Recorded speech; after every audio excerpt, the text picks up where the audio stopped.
Hi കൂട്ടുകാരെ, എല്ലാവർക്കും സ്വാഗതം എൻ്റെ യൂട്യൂബ് ചാനലിലേക്ക്. ലക്കി ഡ്രോ നറുക്കെടുപ്പുമായി ബന്ധപ്പെട്ട്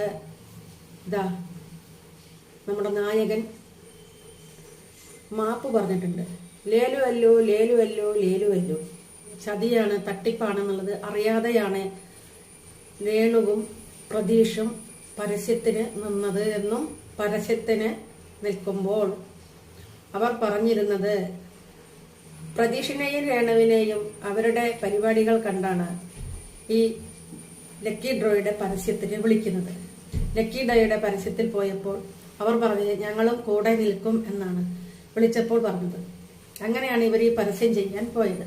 പരസ്യം ചെയ്ത് കഴിഞ്ഞ് പുറത്തു വന്നപ്പോഴാണ് അത്ര ഇവരറിയുന്നത് ഇത് തട്ടിപ്പാണെന്നതിനെ കുറിച്ച്. പലരും ഇവരെ വിളിച്ച് സംസാരിച്ചപ്പോഴാണ് അവരറിയുന്നത് ഇത് തട്ടിപ്പാണെന്നും ഞങ്ങൾ ചെയ്ത് തെറ്റായി പോയി എന്നും.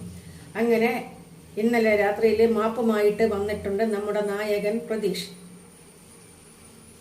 ആരെങ്കിലുമൊക്കെ ഫോണിൽ വിളിച്ച് വല്ലതൊക്കെ പറഞ്ഞു കാണും പ്രതീഷിനെ. ആരാ വിളിച്ചു എന്ന് പറയുന്നുണ്ട്, ആരാണ് വിളിച്ചതെന്ന് പറഞ്ഞിട്ടില്ല. 2500 സ്ക്വയർ ഫീറ്റ് വീട്, അതായത് ഈ കാണുന്ന നായകന്റെ പരസ്യമാണ് ഞാൻ പറയുന്നത്.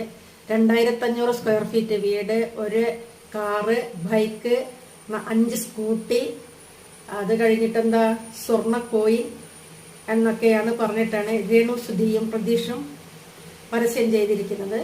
ഇത് പരസ്യത്തിന് വിളിച്ച ആൾ അവരോട് പറഞ്ഞിരിക്കുന്നത് അവർ കൂടെ ഉണ്ടാകും, അവരും കൂടെ ചേർന്നാണ് പരസ്യമെന്നാണ്. അവിടെ പോയി പരസ്യം ചെയ്തപ്പോഴാണ് ഇവർക്ക് മനസ്സിലായത് അവര് നിൽക്കില്ല, ഇത് തട്ടിപ്പാണെന്നും. അവരുടെ പ്രതീഷിനെ ഫോണിൽ വിളിച്ച് കുറച്ച് പേര് പറഞ്ഞത്ര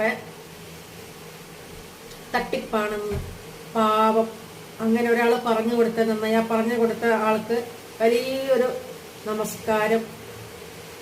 കാരണം ഈ പിഞ്ചു പൈതങ്ങളാണേ, അവർക്ക് ഒന്നും അറിയാനായിട്ടില്ല. അറിയാനായെങ്കിൽ അവർ ഈ പണിക്ക് പോവില്ലല്ലോ.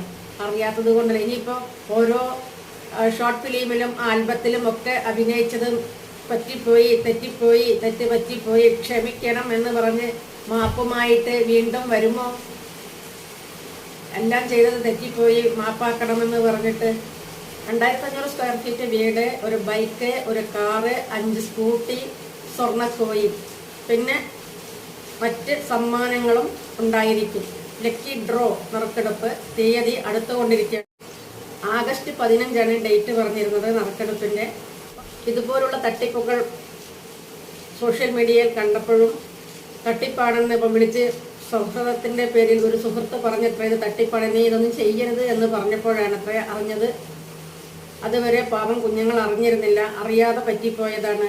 ഇനിയിപ്പോൾ ഷോർട്ട് ഫിലിമും ആൽബവും ചെയ്തത് എല്ലാം തട്ടിപ്പായി പോയി, സിനിമയിൽ അഭിനയിച്ചത് തട്ടിപ്പായിരുന്നു, പിന്നീടാണ് ഞങ്ങൾ അറിഞ്ഞത് എന്ന് പറഞ്ഞ് വരണേ.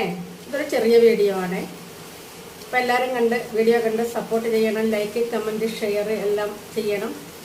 ചാനലൊന്ന് സബ്സ്ക്രൈബ് ചെയ്യണം. Okay, by.